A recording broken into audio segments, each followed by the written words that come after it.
Ces montagnes-là, que ce soit Dali, Orson Welles, Mick Jagger et plein d'autres, elles arrivaient comme ça quand on dessinait, tout d'un coup, quelque part, la forme du dessin correspondait au physique de certains acteurs. Bon, et à un moment donné, Orson Welles, il est apparu dans les dessins. Il est devenu le personnage du film, mais on n'a pas dessiné Orson Welles. C'est l'inverse qui s'est passé. Et après, il fallait aller convaincre ces talents-là de faire l'aventure avec nous. Donc c'était comme ça que ça se passait. Alors en général, un film, on prend un acteur, on dit voilà, ça va être... et on va écrire autour du caractère de l'acteur. Non, pas du tout. Nous, c'était l'imagination de cette ruche dont je vous parlais, qui sortait des formes et des personnages, et tout d'un coup, il ressemblait à Charlotte Rampling, mais c'était pas... Alors, où est la vérité et l'imaginaire là-dedans? Très compliqué à vous dire, parce que ces personnages s'intégraient dans la manière dont on voyait l'histoire. Et donc, alors après, chaque anecdote, pour aller convaincre, que ce soit Mick Jagger, Orson Welles, Dali ou d'autres, il y en a qui n'ont pas été d'accord, hein. Il y en a qui ont refusé l'aventure. Non, on n'a pas gagné à tous les coups, on n'a pas séduit tout le monde, heureusement d'ailleurs, parce que c'est...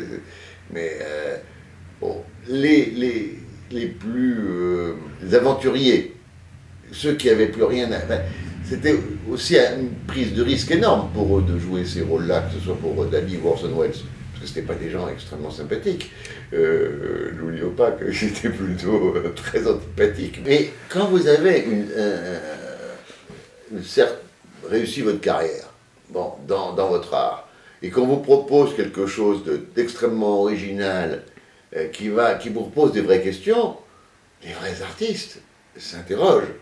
Et il y avait une espèce d'envie de rejoindre cette troupe, parce qu'au fur et à mesure, elle grandissait, et les noms étaient, le mot prestigieux ne va pas bien, mais les gens étaient des gens qui voulaient se remettre en question pour prendre quelques risques. Orson Welles pouvait se permettre de prendre des risques, Dali pouvait se permettre de prendre des risques.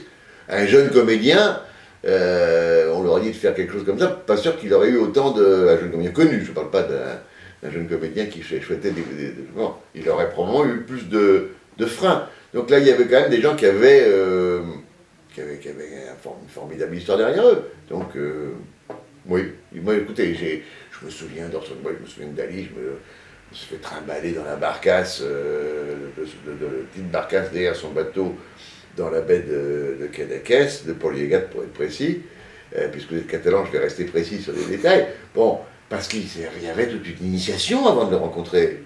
On ne rencontrait pas Dali, même si on allait au Meurice ou au Saint-Régis, dans les différents endroits, mais il y avait, à chaque fois qu'on venait nous voir, il y avait une mise en scène. Et le film était comme ça. Le film, on ne demandait pas de se rencontrer dans un rendez-vous, il n'y avait pas de rendez-vous normaux. Quand je dis normaux, on n'allait pas dans un bureau pour prendre rendez-vous avec tel ou tel personnage. Non, c'était une occasion, une émission de télévision, dans la rue, les studios d'enregistrement pour les Pink Floyd, enfin, à chaque fois des lieux où c'était pas des lieux normaux de travailler comme ça, mais on ne travaillait pas d'une façon normale.